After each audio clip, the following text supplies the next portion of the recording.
I'm Vinnie Politan. Thank you for joining us tonight here on Closing Arguments. And we begin tonight with big news in the Peterson case.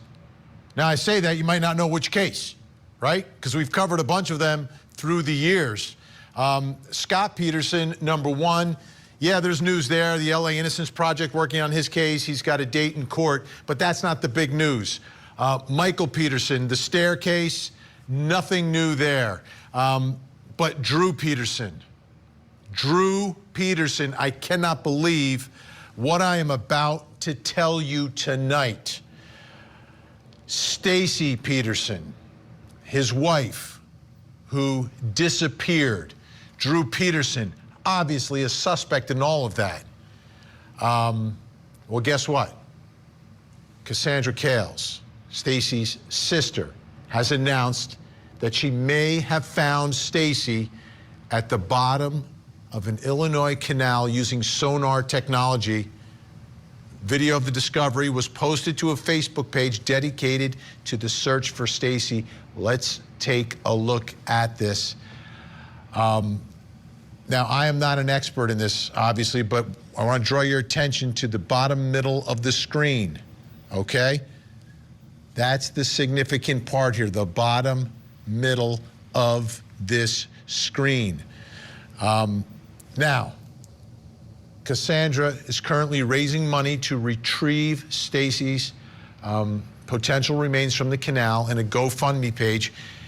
She posted that an image that compares what she saw to the model skulls that are used for medical training, and kind of did an overlap here so you can get some perspective of what exactly we are looking at. That's what I see. That's absolutely what I'm seeing tonight. Now, where is all this located? Let's take a look.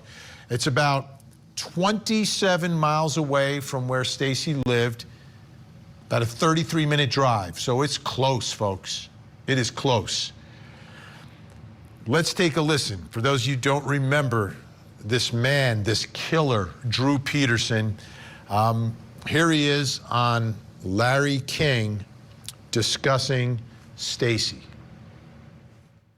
Now, Stacy, what happened? Were you married? Were you separated? We were married. We were living together, and we talked that morning. And what happened? Was the marriage going through problems?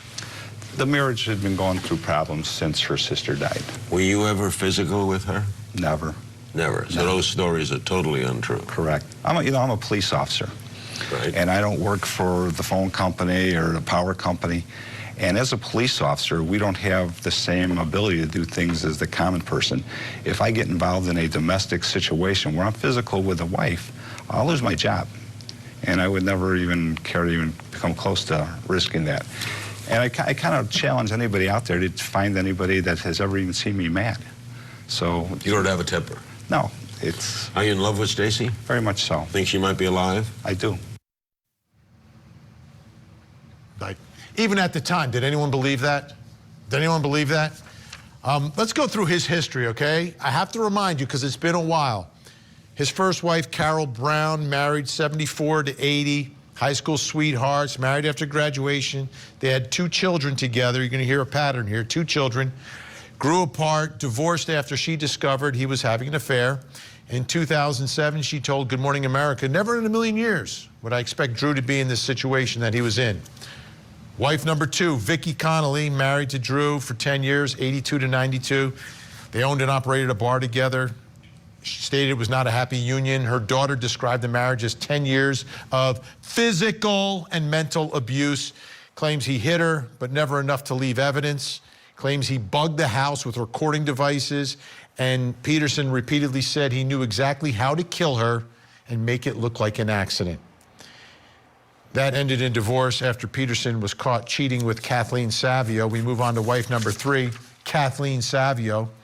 2 children together, 11-year marriage. Police came to their house 18 times for domestic disturbances. 1 year after the divorce, final settlement about the money, Kathleen ended up dead in an empty bathtub. Originally ruled an accidental drowning. until 2007 when it became a homicide, and then we remember the trial. Found guilty, sentenced to 38 years in prison. Then his fourth wife, Stacy, married to Drew 2003, 2007, was 19 when she married Drew. They had two children together. She also adopted Drew's two children from his previous marriage because Kathleen was not alive. Told her pastor that Drew had murdered Kathleen and she supplied the alibi. She disappeared in 2007, which prompted that reinvestigation into Kathleen's death, which led to that trial and conviction. But Stacy has not been found. And we do have a word from one of Drew Peterson's former attorneys, Steve Greenberg, who said, "I wish Ms. Cales the best of luck in her search for her sister, and that one day she finds her so that she may have closure." That's from Steve Greenberg.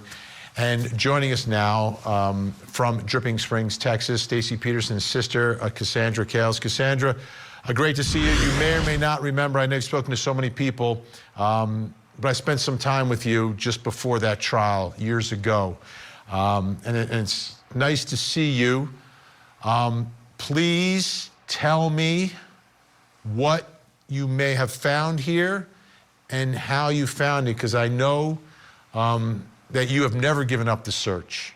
Never, ever given up the search for your sister and the search for justice. What did you find here? It's just been a long journey of. I found skeletal remains on the bottom of the canal, and it was with a remote operated vehicle, which is basically underwater submarine kind of thing, but it's remote control. It had sonar and video.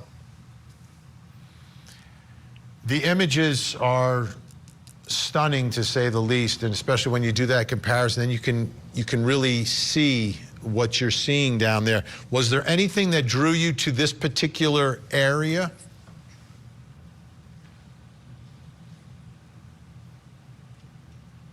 I've been following a female body since 2007 down the canal. I had it in 2007, 19 days after Stacy disappeared. It was there for 3 days. Law enforcement did nothing. I was threatened to be arrested if I acted on it.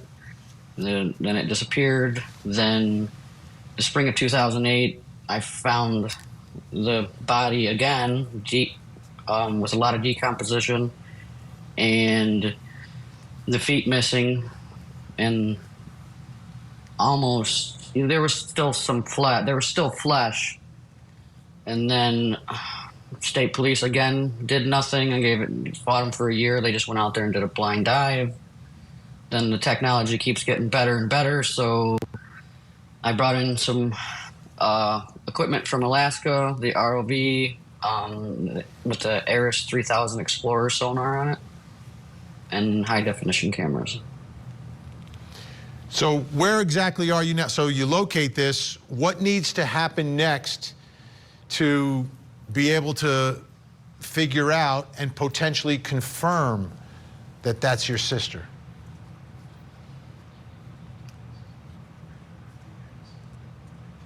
I had already reached out to state police and state's attorney. They didn't act on that exact time. It took them 3 months to actually go back and look. They didn't ask for my assistance. They didn't ask for anything. I was obviously on site, but they just acted there, and I was basically a criminal probably. But they said it was a rock, but they didn't. Obviously, it was resilted over because the landing of the ROV washed all the silt, and that's how we could see the remains. So they went there, they said it's a rock, and they So if you did just nothing. dive and float over it, you're not going to see anything. So basically, they took no action. So Basically, yes. And How- they said the area is clear. okay. So are you waiting for them, or are you looking to do something before then to try to retrieve what you found and then do the testing that needs to be done?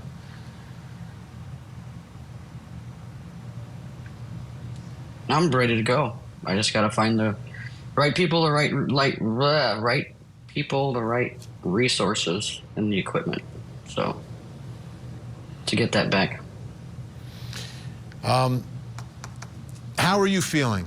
Like, this has been, you've been relentless in this, and I know you love your sister so much. How has this, is this giving you hope to get an answer and then the next step, get justice?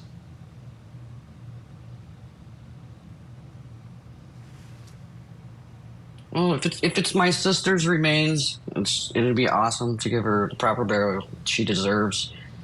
And as for justice, Drew's gonna die in jail. It's like, why spend the money and all that on another trial, and then for me to have to go through that again and just be all stressed out with that stuff? It's pointless. I got you. I got you. You just want her to rest in peace.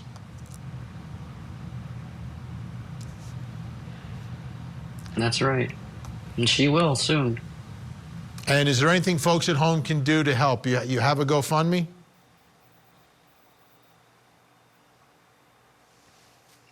I do have a GoFundMe. There's a GoFundMe. You can reach me on Facebook, Stacy's Facebook, or find Stacy Peterson at gmail.com. And that's pretty much it. Cassandra, I'm going to look into it myself. There's a group, I don't know if you're familiar with them, but they do these types of recoveries. I've had them on the show before. I'm going to try to track them down and see if we can put you together with them, and they may be able to help you. They've done a lot of underwater recoveries, old cases. They're really good at what they do. They're very passionate about it. So I'm going to try to follow up from my end with them, because they were we had them on the show. I know how to track them down. So maybe they can help you. If not, folks, if you can help, please help Cassandra, because all she's looking to do is to recover her sister so she can finally rest in peace. Cassandra, thank you so much. And if there's any developments in the interim and there's anything we can do, please reach out. Thank you so much. Thank you. All right, folks, when we come back, what's going to happen here? What does the think tank think about this discovery and the slowness of the response of law enforcement? That's next. Johnny Depp versus Amber Heard. A multi-million-dollar high-stakes he said, she said. He is an abuser. She clocked me in the jaw. Amber Heard forever changed Mr. Depp's life and reputation. Everything I've said to date now is the truth. Why lie? What happened behind closed doors? It was a shocking story. Johnny Depp versus Amber Heard. Weekdays 4 to 8 on Court TV Legendary Trials. Stream with your favorite app or find out how to watch on CourtTV.com.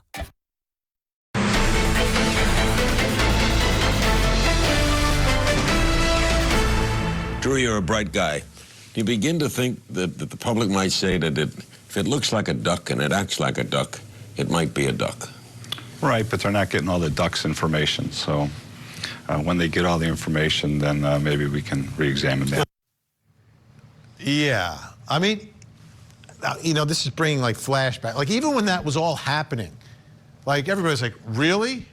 Really? Huh? And then the trial happened. He got convicted and he got sent away. But stunning new potential developments in all this. Stacy Peterson's sister has been relentlessly trying to find her sister's remains just so she can rest in peace. Think about that.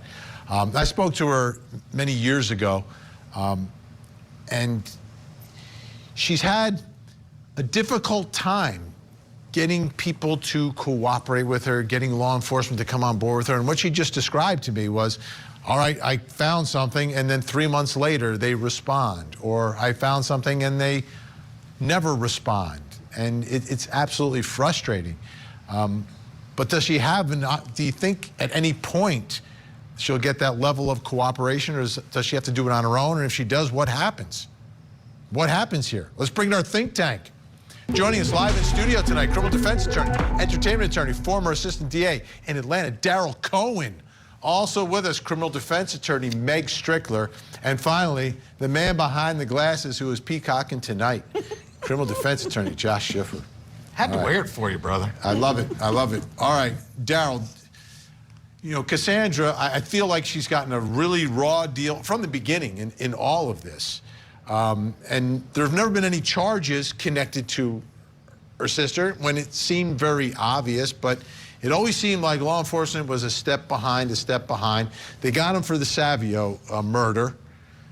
Nothing here for Stacy. She just wants someone to go in there and retrieve these remains. It's not easy to get done.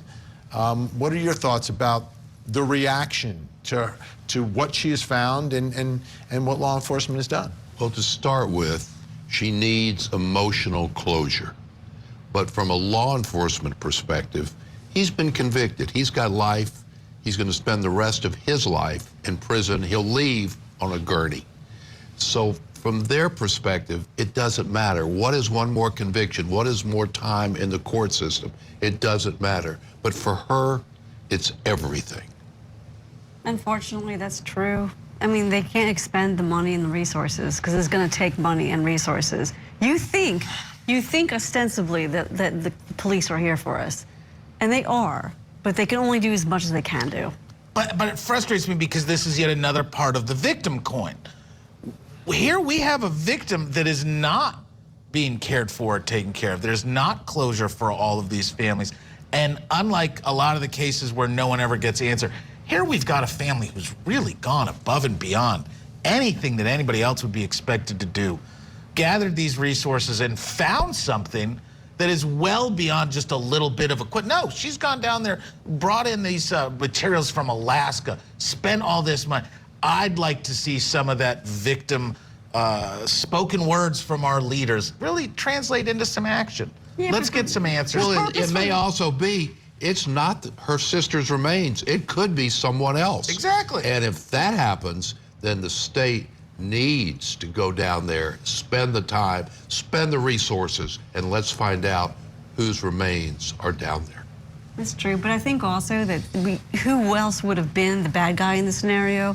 And since he has been put away, that part is done, check mark. But then we don't know where that skull or those bones are right now. And that canal's deep and wide, and I think, again, I agree. Things continue to move. Things continue to move. It may be very difficult. And to me, the problem is this, that the entire investigation of Drew Peterson began with the disappearance of Stacy Peterson. Right? Which eventually led to the conviction for the murder of his prior wife, Kathleen Savio. Thank goodness, because they messed up that investigation as well. You know, the medical examiner, the coroner, that whole story was bizarre, right? But finally, oh, another missing wife? Okay. And he was on, remember, when this all happened, he was getting ready to marry wife number 5. So you know, you joke about how many red flags can you pull out of your pocket. This is yet more. But I really would hope that she could get some closure, because if you know more about the family story, it really is meaningful that this family... And Stacy didn't just leave. It's not like she went up and left the country just to start it. That did not happen. Do you hear the ducks quacking? The ducks are all in a row. Now, his story, when it came out, I mean, we all remember that. We all covered cases back then. And we were all thinking, when he went on Larry King, and he's like, I don't beat my wife. And then as we see life goes on, 18 different times the police are called. Policeman, I'm a good policeman, I don't do anything wrong. He had 4 wives, and he's 40-something, and Stacy's 19 at the time. I mean, all of those things add up to... And that was the part of it, right? The arrogance that oozed continued even after he was arrested. Yes. Continued during the trial. And my guess is probably continues today on the inside. Are you shocked? What kind of life do you think he's happy. He's fine because he's infamous. And you know what I mean? Like, he's probably got a pretty posh situation in prison, in the state prison that he's at. And when they're locked up for long periods of time, the littlest things become so disproportionately huge because there's just not that much to make much ado out of. He's probably writing love letters like Murdoch was. Well, let's now go. What would happen? Let's say that Cassandra is able to, on her own, privately, go down there, retrieve these remains, and then get them tested or, you know, dental records, however you're going to do it, and is able to identify these remains as Stacy. Like, if she does all this privately, then how does law enforcement respond to that? Well, so she gets it. We need a cause of death. If we can show, or the law enforcement can show the cause of death. Well, let me start first. Murder. Let me start first, though. Wait, where do the remains go? Like, if she like, they won't do it. She does it. She goes down and retrieves the remains. What happens? If a corpse is identified, then there are laws that will come in because there are very specific regulations as to the care and treatment of a corpse, hence how you get the abuse of a corpse laws and things like that. So a report has to be made. Whether law enforcement does anything with it? Well, they'd have to, because it would be a headline, you know, across the globe. What are they going to do? What are they going to do? Reconvict him of a crime and let him serve another life sentence after he's dead? You don't get free murders. I think they're going to He's charge not him. free. They would charge him again. They would charge him again because they were already building a case back when she disappeared. They'll go dig up the old boxes from 2007 or whatever year it was. He's trying to get a new trial, by the way. Yes. He would love to have another trial on this if they find her and if she's been murdered. Why? Because he is back in the spotlight and he can be, Drew, I'm no longer a police officer, but I wouldn't hurt anybody. I think it really comes down to that political decision of the elected prosecutor there.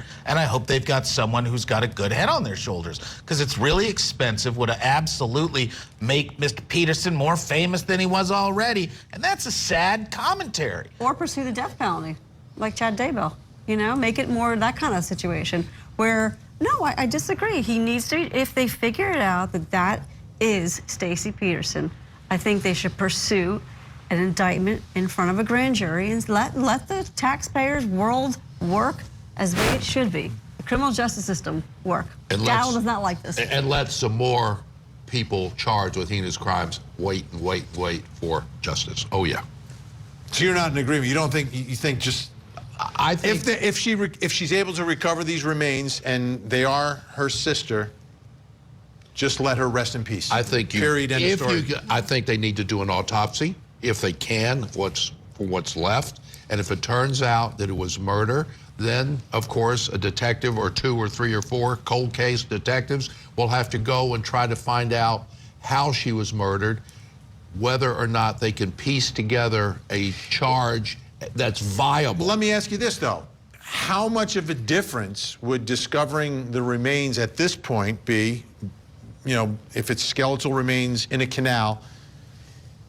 Is that enough additional evidence? Like, if they had enough evidence before, wouldn't they have charged? Because you don't need a body. You see, there's your real problem is even identifying her. She could be easily identified. They've got a living relative, and that's a DNA sequence match. Very easy to determine if that's her sister.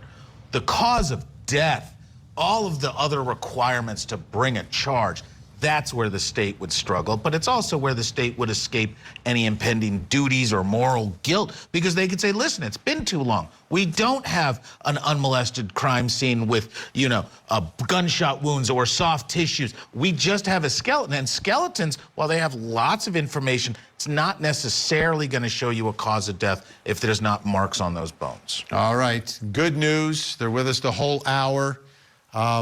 And again, we're going to stay on the story, obviously, for every single development there. In the meantime, up next. Did Chad Daybell murder his wife in their marital bed while his children were home? That's what prosecutors are alleging, but can they prove it?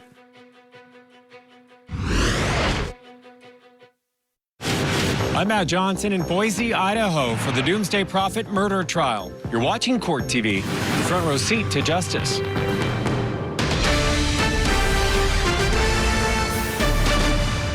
I think Chad was so delusional. In his own mind. In his own I'm mind. not like a real delusion, not like someone who is totally mentally ill and delusional. But he was delusional about Lori and his love, supposedly his love. And it's sad. It really is. Because he's never going to know his grandchildren. And his children and his grandchildren, for the rest of their life, they have to endure the mistakes that their dad has made. My dad killed 3 people, including my mother. I can't imagine being in their shoes. Some reality from the Woodcocks, Kay and Larry, JJ's grandparents. JJ murdered by his mother. His sister also murdered by his mother. And Tammy, Chad's wife, murdered by his new wife, conspiring together. And now prosecutors accusing Chad of being part of all of that and committing these 3 murders. They're trying to prove it inside of a courtroom. Jury selection continuing today. This is actual video from an actual courtroom in Idaho. Yes, this trial will be different. You will see it. You're not just going to hear it. You are going to see it. And today was another day of jury selection. Matt Johnson, Court TV crime and justice correspondent, has the latest for us tonight from Idaho. Hey, Vinny, some potential jurors did not hold back, and Chad Daybell looked away when they told the court they already believe he's guilty. Today was day 3 of jury selection in the Doomsday Prophet murder trial at the same courthouse where wife Lori Vallow, the Doomsday cult mom, was found guilty of murder last year. Today, more potential jurors made it through to the next round, the court needing the magic number of 50 before the final jury will be seated. So far, jury questions have centered around hardship, death penalty beliefs, and knowledge of the case. One potential juror looked over at Chad and said the defense needs to bring their, quote, A game. He also said this. With this defendant here in this trial, can you tell us if you do believe you have formed some opinion about his guilt? At this time, I honestly don't know. I have to go and maintain that I don't know. All right, but it's fair to say you're not completely without some opinion here. It does, and again, we can openly discuss this here. So if you are leaning one way or another, which way are you leaning right now? Right now, just based on the news coverage, I'd have to say I'm leaning towards guilt. Today in the gallery, we have seen national media, police who work the case, and podcasters from across the country, including Lauren Mathias from the Hidden True Crime podcast, who also covered Lori's trial. So talk to me about this trial so far. We're just in jury selection. You've been in there every day. You're feet away from the defendant like I am. What's your thoughts? It's actually really interesting. I think what we're learning is strategy. I think we're going to I think we're definitely learning about John Pryor's strategy when it comes to defending Chad Daybell. I think that's been the most interesting thing when he's asking potential jurors about, do you understand that everything that glitters is not gold? Or, come on, some of you have lied before. Tell me the truth about that. I think he's setting up his potential argument, and that's been really interesting to watch. What observations do you have of Chad Daybell? I noticed that he likes everything neat and tidy on the defense table. Have you noticed anything else? I've noticed that he hardly moves his head. He'll even do a lot of side-eyeing. Like if John Pryor writes something, rather than turn to look at what John Pryor's writing, he'll just look with his eye to the side, like he never moves his neck. And when he does sort of move, it's very soft, and just he'll look at the jury, he'll look at the jurors, but he'll not move his full chair to be looking. He just kind of slightly moves. It's really interesting. So hardly any movements. And then he is blinking. I know that there are a lot of people out there that have watched prior court proceedings, and there's sort of this ongoing joke or this idea that Chad Daybell doesn't blink. I am seeing him blink, but what I don't see is movement at all. He just stands so very still with his hands clasped. But he has turned around and looked at people in the courtroom too. Like I looked at him, I made eye contact with him. So he is very curious about who's there. It's interesting. And jury selection picks up tomorrow morning. Could run the rest of the week. Vinny? Matt Johnson in Boise. Jury selection continuing on Thursday as we get ready for those opening statements. Let's bring back in our think tank Daryl Cohen, Meg Strickler, Josh Schiffer still with us. What's the defense, Meg? What on earth is his defense? Maybe I shouldn't move my neck when I talk to you. What is the defense? The defense is nothing. We don't need a defense. The prosecution needs to put their case on. We just throw darts at it. So there is no defense. What are we going to say? He didn't do it? Yeah. No. Well, look. I mean, come on, we know this case. His defense is going to be an exercise in futility. So the strategy doesn't matter. It might mean his lawyer's practicing for his next case, but this case is a done deal. He's toast. What if the defense is Lori getting up there and falling on her sword and completely freeing the prophet? It won't work. It won't work. Even if she got up there and said that, it still would be like, he's guilty too. He can do it. The two of them will go down in flames. Exactly right. Toast. Exactly right. My whole question's about where's Lori's brain, because if Lori really is as far enamored with him as people say, she could say and do things as a witness that can basically make. Let me ask you how that works. Not gonna Let me ask you how that exonerate her. works. Because she's facing murder charges in Arizona. Could her lawyer stop her from testifying, or is it up to her? It's up to her. Her lawyer can say, so she gets subpoenaed. But she can do. If she gets subpoenaed or even just asked to testify. So how does that work now if she's out of state and in custody? Well, they bring her in. How complicated is that? Production orders are pretty easy. It's bureaucratic. They shove her on a bus with the back, with she'll be shackled and she's in the even though she's facing murder charges in Arizona right now and has been extradited from Idaho. Yeah, and material witness my hair for a while. Let somebody else house her, pay for her food and beverage, her F&B, food and beverage. The bigger question is, where's her brain, and what have Chad Daybell's lawyers been able to get? Theoretically, she is... Objection. Assumes facts not in evidence that she has a brain. Okay, let's make the assumption she does or does not have a brain. It doesn't matter.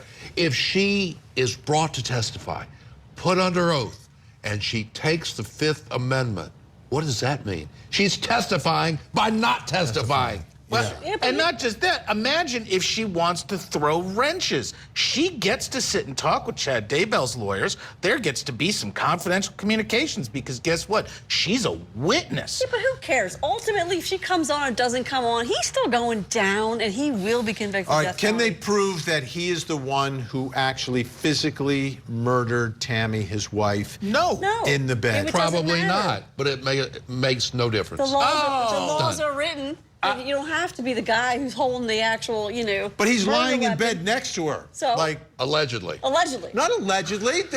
His son Garth comes in and she's dead, and he's there, and he's dead, and the coroner shows up and she's dead. Somebody broke in without his knowledge or belief. It was John Benet Ramsey's murder. It looks like that, but it hasn't been proven anything. So could you argue? I mean, would you make an argument that Alex Cox, Lori's sister, no, broke into the home, he's sleeping, he has no idea what happened? My argument would be, depending on the evidence or the lack of evidence, who testifies, who doesn't testify. Exactly. My argument would be, he is a good guy, whatever the evidence is, he's not as bad as all of that. And I would extrapolate and throw darts at the other side. Remember, the defense side is Who are you throwing darts at? Lori? No, that's our job, is to say whoever the witnesses are, you have to make them be credible or not credible. But Lori's been convicted of conspiring for the murder of Tammy. It would be so much fun to cross-examine her. And look at what Matt's talking about with the jury selection. Exactly. What's the defense going to be? Everybody knows that people lie, right? Are witnesses getting ready to lie about the world's most convoluted who killed what to whom, multi-marriage, Yeah, folks are going to lie. The autopsy's a lie. They're not really dead. Let me do this. Juror number 18 from Lori's trial, speaking out. He's at this trial. Here's what he has to say about Chad Daybell. Let's listen. What's your observations of the defendant, Chad Daybell, when you're seated in the gallery next to me? What are you watching? Yeah, he's kind of hard to watch because he doesn't really do anything. He just sits there and stares straight ahead.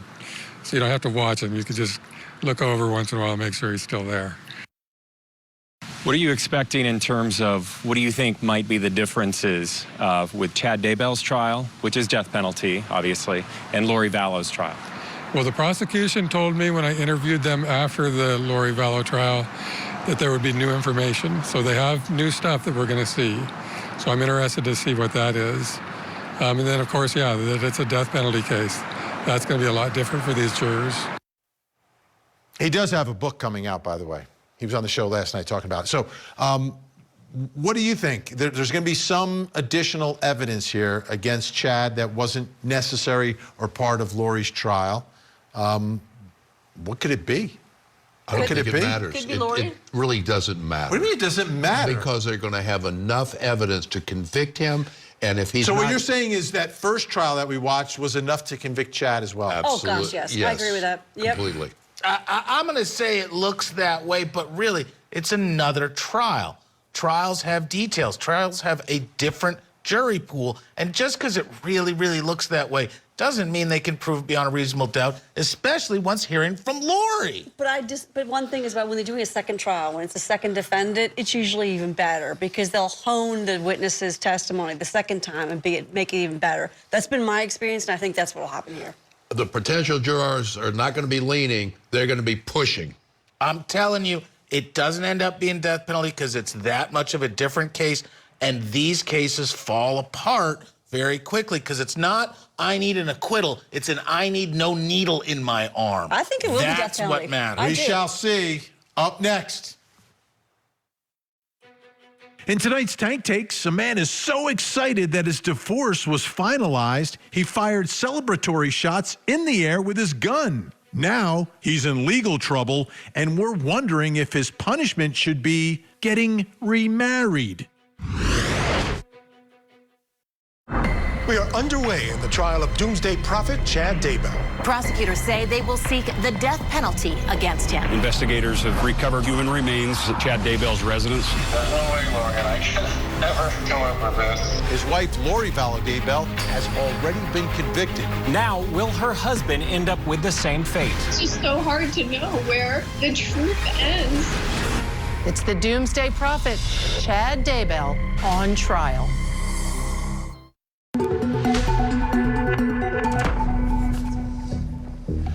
Welcome back. Time for tonight's Tank Takes, where we take a look at the world of crime and justice and some stories that are so good, we wait till the end to share them with you.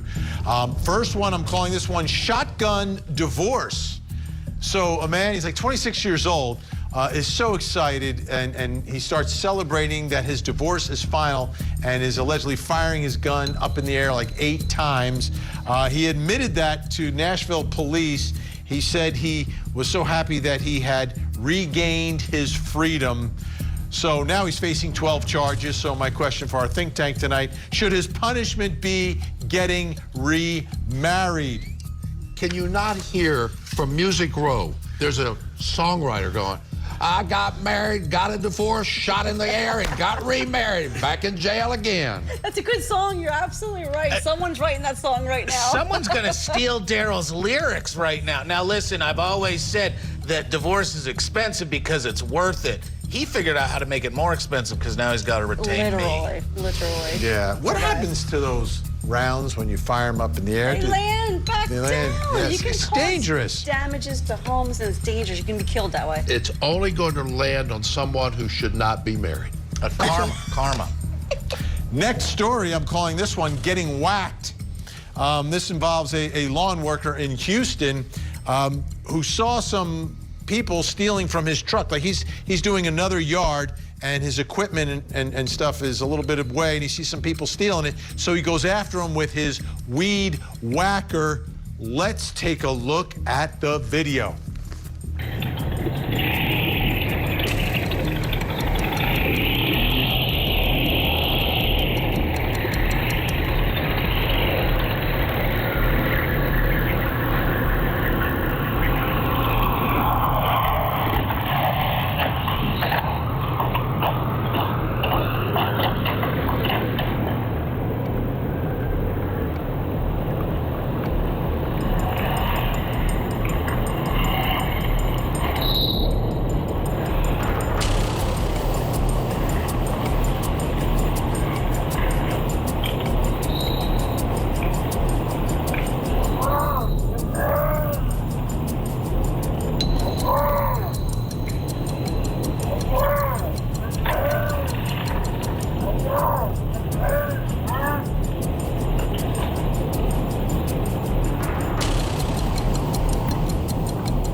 Unbelievable. Question tonight, is this guy a tool?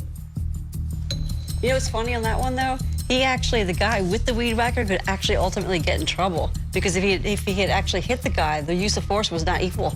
And the other guy, since he was just stealing something small, it was not level. And he would have been charged with something like aggravated assault here in Georgia. I was going to say, that thing's a law school problem of 101. Literal. There's a bunch of problems coming in there. I see it as whack-a-weed.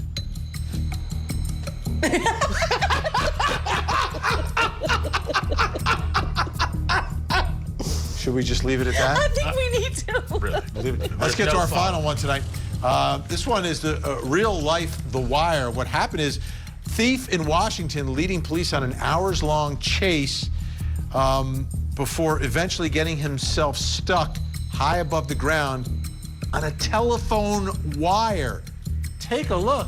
There he is. Was hanging there for 45 minutes, lost his grip, fell onto the fire engine that had parked beneath him. He was then taken into custody, obviously facing some charges tonight. My question, though, is will he have a hung jury? Look, he is not part of the Wire Lindas. I think I have a more profound question. Do peacocks, are they able to traverse wires? Hey, listen, we need to get off this jacket because, no, never mind. I won't follow up with that joke. What the real problem is that the officers were following him with a bathtub underneath him, and they were going to try to catch him when he fell off that wire. But that just was He's being terrible. sued by the Great Walindas because he's not a Wire Linda. He's done it twice. Do you see it? Do you see? Well, just in case you forget. didn't get it the first time. Sometimes you don't get it the first time. I ran out of copy. There we go. Get the writers. Thank you so much. Are you sure? Daryl Cohen, Meg Strickland, Josh Schiffer. Yeah, you'll all be back next week. All right. Before we go tonight, folks, please take a close look at your television screens. This is Sydney Smith, just 16 years old, missing out of Houston, Texas, since March 26th. This is what you need to do. Take a look at the picture. Take a look at her face. If you see Sydney, please pick up the phone, make the call. 911, 1-800-THE-LOST, or you can call the Harris County Sheriff's Office in Texas. That phone number is on your screen. Let's see if we can get Sydney to a safe place tonight. I'm Vinny Politan. Thank you so much for watching. Have a great night. And as always, please don't forget to hug the kids.